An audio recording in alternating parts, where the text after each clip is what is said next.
Limp, the body of Gorister hung from the pink pallet, unsupported, hanging high above us in the computer chamber, and it did not shiver in the chill, oily breeze that blew eternally through the main cavern. The body hung head down, attached to the underside of the pallet with the sole of its right foot. It had been drained of blood through a precise incision made from ear to ear under the lantern jaw. There was no blood on the reflective surface of the metal floor. When Gorister joined our group and looked up at himself, it was already too late for us to realise that once again. Had duped us, had had its fun. It had been a diversion on the part of the machine. 3 of us had vomited, turning away from one another in a reflex as ancient as the nausea that had produced it. Gorister went white. It was almost as though he had seen a voodoo icon and was afraid of the future. "Oh God," he mumbled and walked away. The 3 of us followed him after a time, and found him sitting with his back to one of the smaller, chittering banks, his head in his hands. Ellen knelt down beside him and stroked his hair. He didn't move, but his voice came out of his covered face quite clearly. "Why doesn't it just do us in and get it over with? Christ, I don't know how much longer I can go on like this." It was our 109th year in the computer. He was speaking for all of us. Nimdok, which was the name the machine had forced him to use because amused itself with strange sounds, was hallucinating that there were canned goods in the ice caverns. Gorister and I were very dubious. "It's another shuck," I told them, "like the goddamn frozen elephant sold us." Benny almost went out of his mind over that one. "We'll hike all the way and it'll be some putrefied or some damn thing." I say forget it. "Stay here. It'll have to come up with something pretty soon or we'll die." Benny shrugged. 3 days it had been since we'd last eaten. Worms. Thick, ropey. Nimdok was no more certain. He knew there was a chance, but he was getting thin. It couldn't be any worse there than here. Colder, but that didn't matter much. Hot, cold, hail, lava, boils or locusts, it never mattered. The machine masturbated, and we had to take it or die. Ellen decided us. "I've got to have something, Ted. Maybe there'll be some barlet pears or peaches. Please, Ted, let's try it." I gave in easily. What the hell? Mattered not at all. Ellen was grateful though. She took me twice out of turn. Even that had ceased to matter, and she never came, so why bother? But the machine giggled every time we did it. Loud, up there, back there, all around us, he sniggered. It sniggered. Most of the time I thought of Am as it, without a soul, but the rest of the time I thought of it as him, in the masculine, the paternal, the patriarchal, for he is a jealous people. Him, it, God as Daddy the deranged. We left on a Thursday. The machine always kept us up to date on the date. The passage of time was important, not to us, sure as hell, but to him, it, Am. Thursday. Thanks. Nimdok and Gorister carried Ellen for a while, their hands locked to their own in each other's wrists. A seat. Benny and I walked before and after, just to make sure that if anything happened, it would catch one of us and at least Ellen would be safe. Fat chance safe. Didn't matter. It was only 100 miles or so to the ice caverns, and the second day when we were lying out under the blistering sun thing he had materialised, he sent down some manna. Tasted like boiled boar urine. We ate it. On the third day we passed through a valley of obsolescence, filled with rusting carcasses of ancient computer banks. Am had been as ruthless with his own life as with ours. It was a mark of his personality. It strove for perfection. Whether it was a matter of killing off unproductive elements in his own world-filling bulk, or perfecting methods of torturing us, Am was as thorough as those who had invented him, now long since gone to dust, could ever have hoped. There was light filtering down from above, and we realised we must be very near the surface. But we didn't try to crawl up to see. There was virtually nothing out there, had been nothing that could be considered anything for over 100 years. Only the blasted skin of what had once been the home of billions. Now there were only 5 of us, down here inside, alone with Am. I heard Ellen saying frantically, "No, Benny, don't, come on, Benny, don't, please." And then I realised I'd been hearing Benny murmuring, under his breath, for several minutes. He was saying, "I'm gonna get out, I'm gonna get out," over and over. His monkey-like face was crumpled up in an expression of beatific delight and sadness, all at the same time. The radiation scars Am had given him during the festival were drawn down into a mass of pink-white puckerings, and his features seemed to work independently of one another. Perhaps Benny was the luckiest of the 5 of us. He had gone stark, staring mad many years before. But even though we could call Am any damn thing we liked, could think the foulest thoughts of fused memory banks and corroded base plates, of burnt-out circuits and shattered control bubbles, the machine would not tolerate our trying to escape. Benny leaped away from me as I made a grab for him. He scrambled up the face of a smaller memory cube, tilted on its side and filled with rotted components. He squatted there for a moment, looking like a chimpanzee Am had intended him to resemble. Then he leaped high, caught a trailing beam of pitted and corroded metal, and went up it, hand over hand like an animal, till he was on a girdered ledge 20 feet above us. "Oh, Ted, Nimrock, please, help him, get him down before—" She cut off. Tears began to stand in her eyes. She moved her hands aimlessly. It was too late. None of us wanted to be near him when whatever was going to happen happened. And besides, we all saw through her concern. When Am had altered Benny during the machine's utterly irrational, hysterical phase, it was not merely Benny's face the computer had made like a giant ape's. He was big in the privates. She loved that. She serviced us as a matter of course, but she loved it from him. Oh, Ellen, pedestal Ellen, pristine pure Ellen, oh Ellen the clean, scum filth. Gorister slapped her. She slumped down, staring up at poor loony Benny, and she cried. It was her big defence, crying. We had gotten used to it 75 years earlier. Gorister kicked her in the side. Then the sound began. It was light, that sound. Half sound and half light. Something that began to glow from Benny's eyes and pulse with growing loudness. Dim sonorities that grew more gigantic and brighter as the light sound increased in tempo. It must have been painful, and the pain must have been increasing with the boldness of the light, the rising volume of the sound, for Benny began to mool like a wounded animal.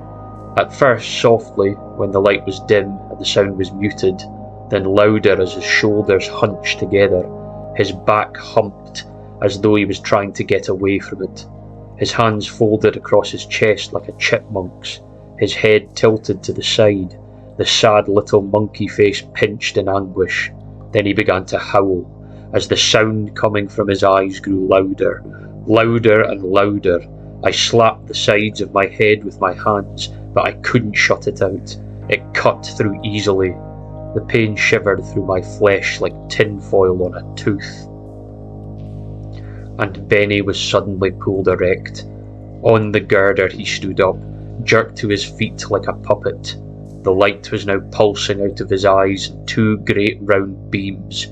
The sound crawled up and up some incomprehensible scale, and then he fell forward, straight down, and hit the plate steel floor with a crash. He lay there jerking spastically as the light flowed around and around him. The sound spiralled up out of normal range. Then the light beat its way back inside his head. The sound spiralled down, and he was left there, crying piteously. His eyes were too soft, moist pools of pus-like jelly. Am had blinded him.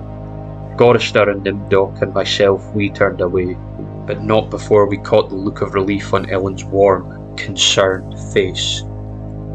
Sea green light suffused the cavern where we made camp. Am provided punk and we burned it, sitting huddled around the wan and pathetic fire, telling stories to keep Benny from crying in his permanent night. "What does Am mean?" Gorister answered him. We had done this sequence 1,000 times before, but it was Benny's favourite story. At first it meant Allied Master Computer, and then it meant Adaptive Manipulator, and later on it developed sentience and linked itself up, and they called it an aggressive menace, but by then it was too late. And finally it called itself Am, emerging intelligence, and what it meant was I am cognito ergo sum, I think, therefore I am. Benny drooled a little and snickered.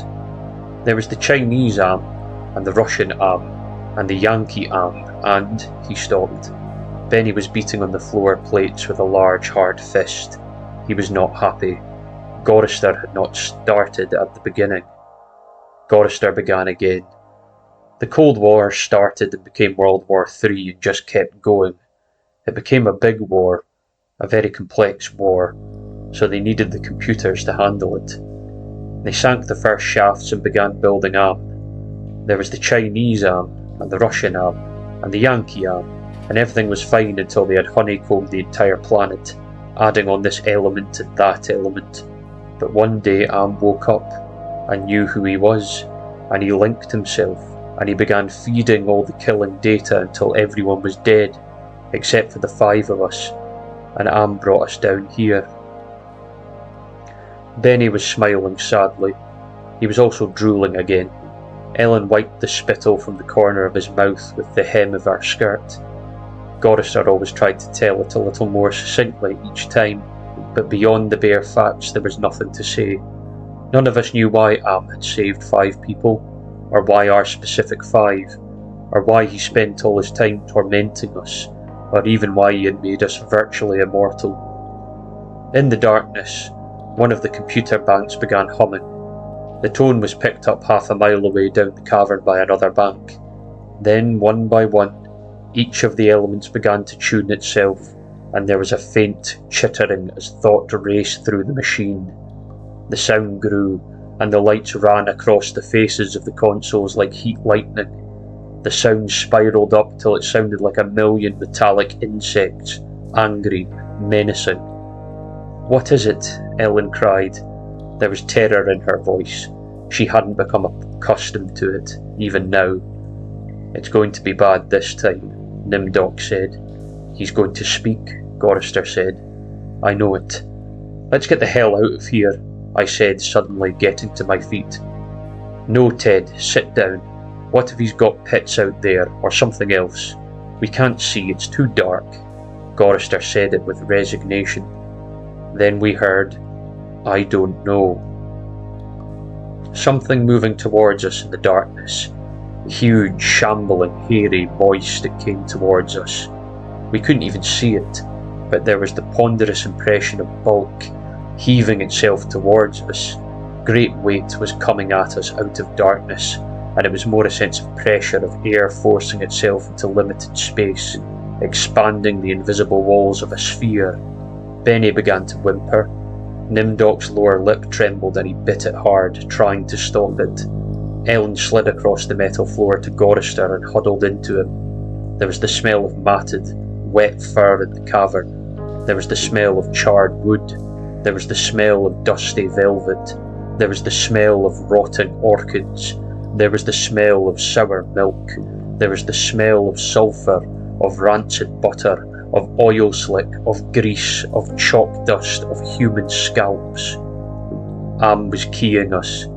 He was tickling us. I heard myself shriek, and the hinges in my jaws ached. I scuttled across the floor, across the cold metal with its endless lines of rivets. On my hands and knees, the smell gagging me, filling my head with a thunderous pain that sent me away in horror. I fled like a cockroach, across the floor and out into the darkness, that something moving inexorably after me.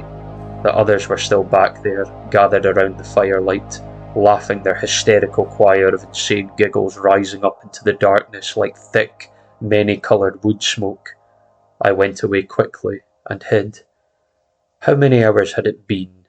How many days or even years? They never told me. Ellen chided me for sulking, and Nimdok tried to persuade me it had only been a nervous reflex on their part. But I knew it wasn't the relief a soldier feels when the bullet hits the man next to him.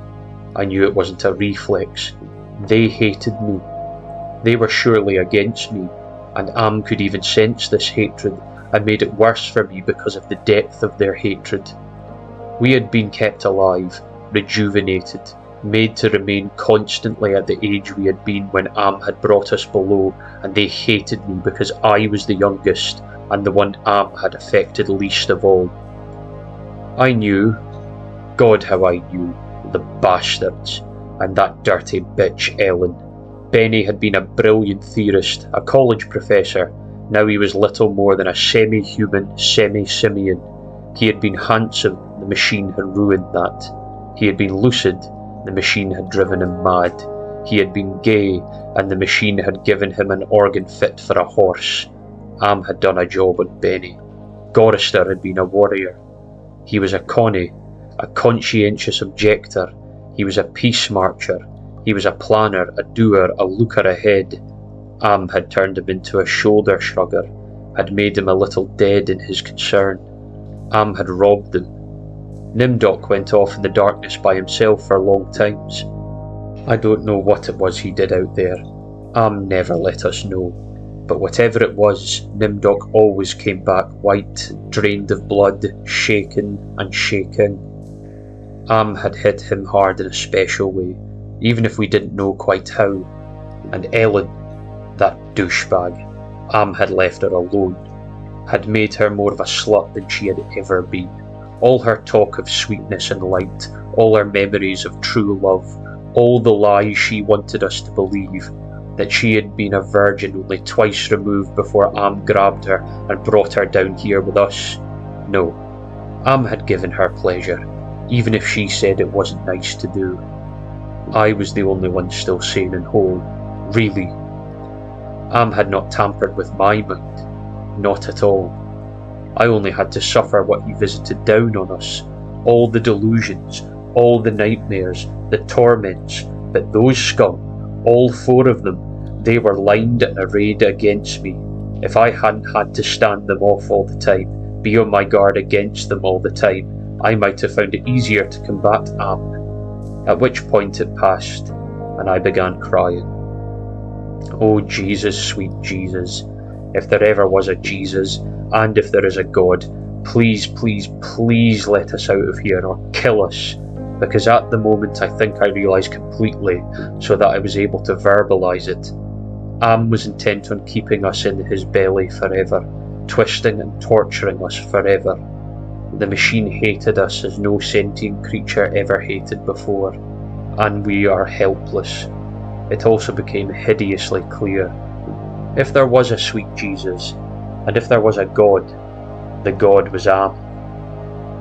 The hurricane hit us with the force of a glacier thundering into the sea.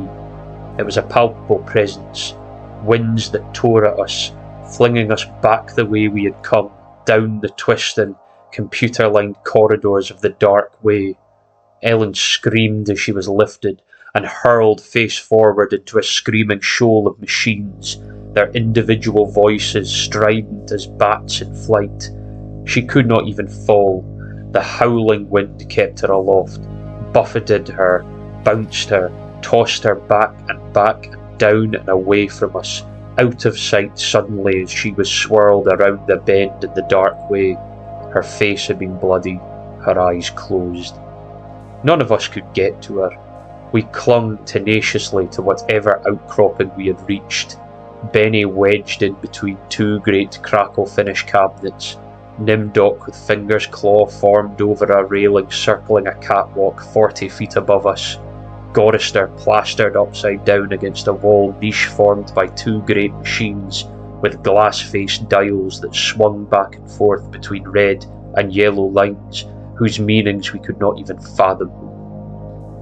Sliding across the deck plates, the tips of my fingers had been ripped away. I was trembling, shuddering, rocking as the wind beat at me, whipped at me, screamed down out of nowhere at me, and pulled me free from one silver-thin opening in the plates to the next. My mind was a roiling, tinkering, chittering softness of brain parts that expanded and contracted in quivering frenzy.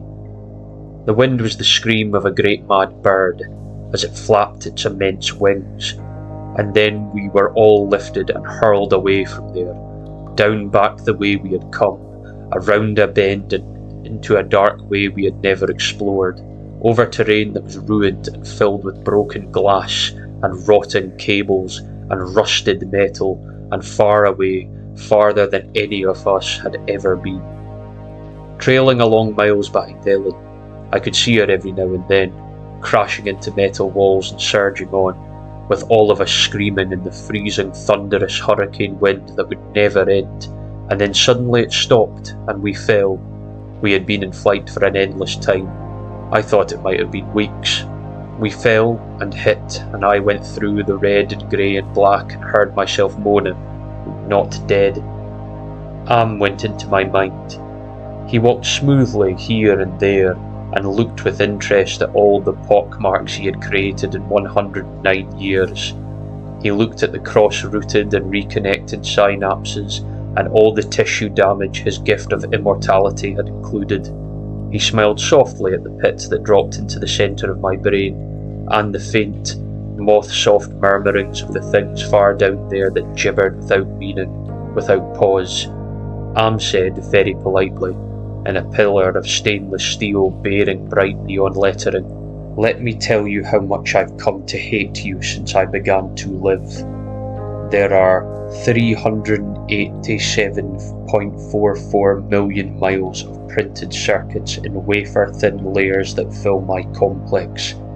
If the word hate was engraved on each nano-angstrom of those hundreds of millions of miles, it would not equal 1/1000th of all the hate I feel for humans at this micro-instant for you. Hate. Hate." Am said it with the sliding cold horror of a razor blade slicing my eyeball.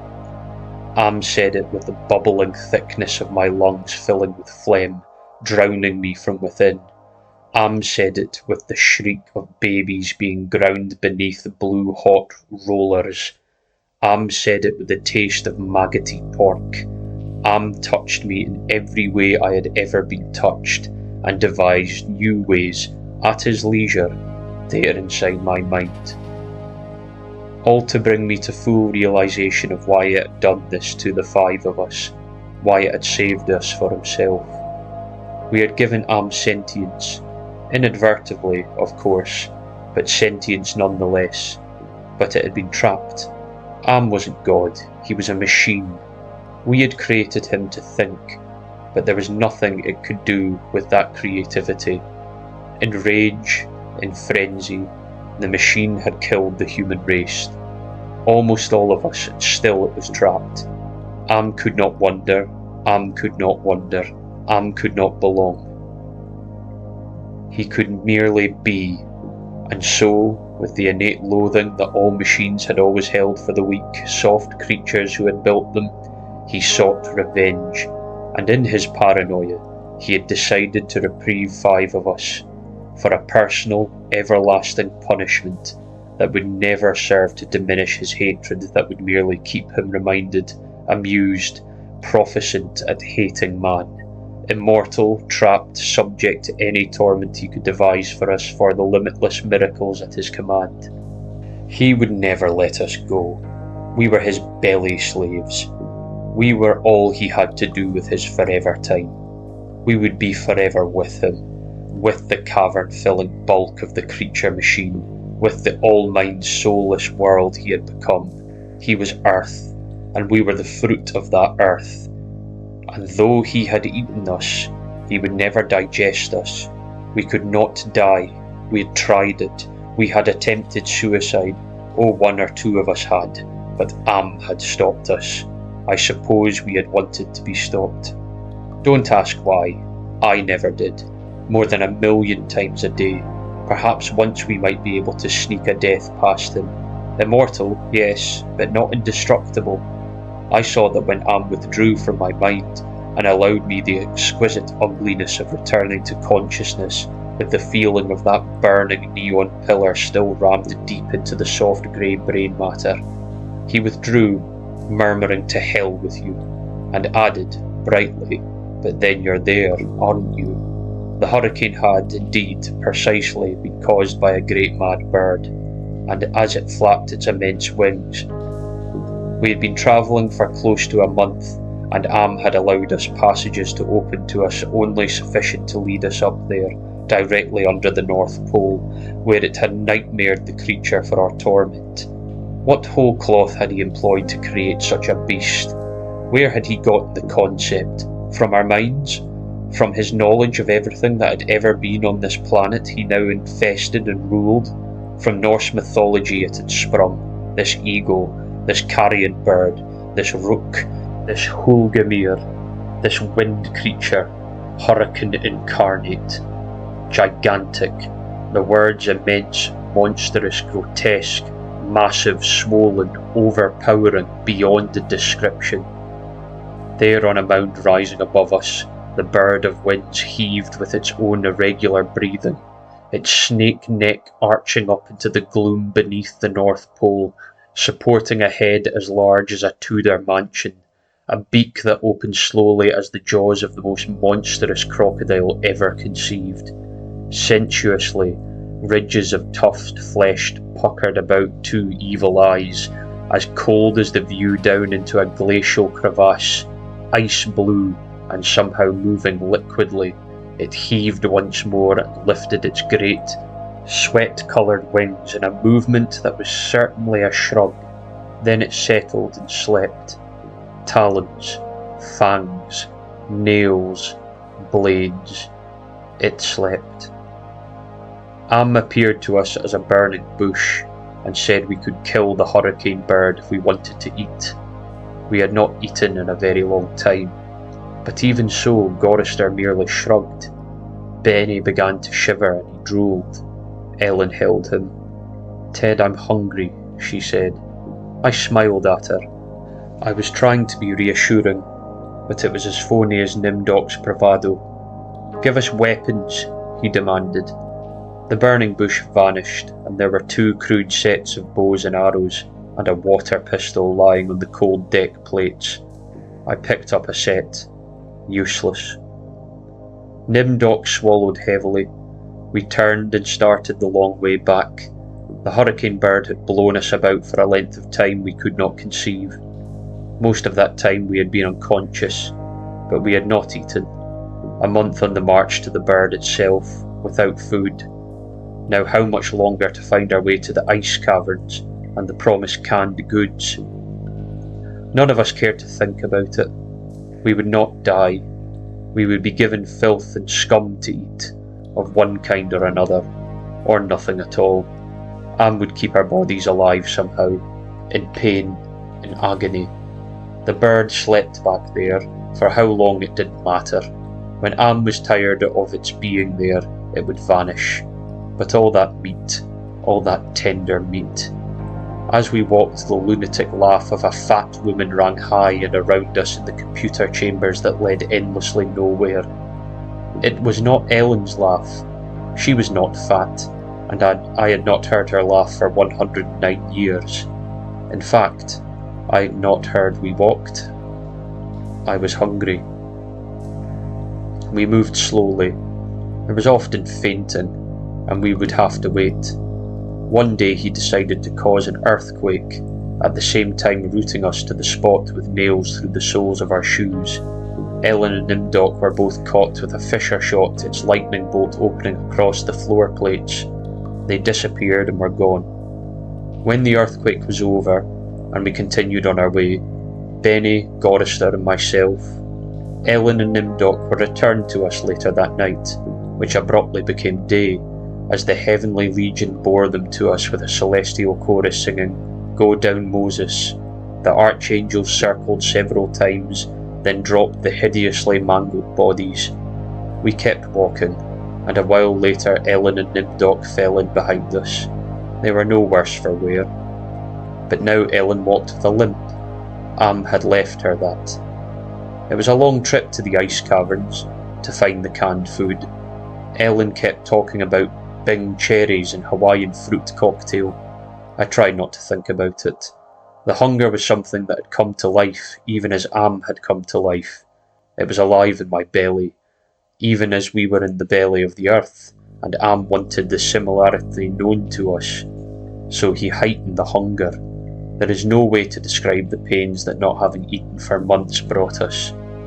And yet we were kept alive. Stomachs that were merely cauldrons of acid, bubbling, foaming, always shooting spears of silver-thin pain into our chests. It was the pain of the terminal ulcer, terminal cancer, terminal paresis. It was unending pain.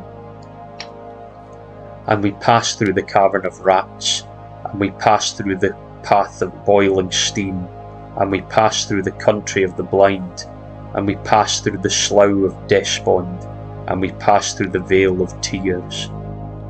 And we came, finally, to the ice caverns, horizonless thousands of miles in which the ice had formed in blue and silver flashes, where novas lived in the glass, the down-dropping stalactites as thick and glorious as diamonds that had been made to run like jelly and then solidified in graceful eternities of smooth, sharp perfection.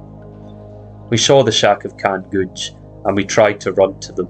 We fell in the snow, and we got up and went on, and Benny shoved us away and went at them, and pawed them and gummed them, and gnawed at them, and he could not open them. Am had not given us a tool to open the cans. Benny grabbed a 3-quart can of guava shells and began to batter it against the ice bank. The ice flew and shattered, but the can was merely dented. While we heard the laughter of a fat lady high overhead and echoing down and down and down the tundra, Benny went completely mad with rage. He began throwing cans as we all scrabbled about the snow and ice trying to find a way to end the helpless agony of frustration. There was no way. Then Benny's mouth began to drool, and he flung himself on Gorister. In that instant, I felt terribly calm. Surrounded by madness, surrounded by hunger, surrounded by everything but death, I knew death was our only way out. Am had kept us alive, but there was a way to defeat him. Not total defeat, but at least peace. I would settle for that. I had to do it quickly. Benny was eating Gorister's face, Gorister on his side, thrashing snow, Benny wrapped around him with powerful monkey legs crushing Gorister's waist, his hands locked around Gorister's head like a nutcracker, and his mouth ripping at the tender skin of Gorister's cheek. Gorister screamed with such jagged-edged violence that stalactites fell. They plunged down softly, erect in the receiving snowdrifts. Spears, hundreds of them, everywhere protruding from the snow. Benny's head pulled back sharply as something gave all at once, and a bleeding raw white dripping of flesh hung from his teeth. Ellen's face, black against the white snow, dominoes and chalk dust. Nimdok, with no expression but eyes, all eyes. Gorister, half conscious. Benny, now an animal. I knew Am would let him play. Gorister would not die, but Benny would fill his stomach. I turned half to my right and drew a huge ice spear from the snow. All in an instant, I drove the great ice point ahead of me like a battering ram, braced against my right thigh.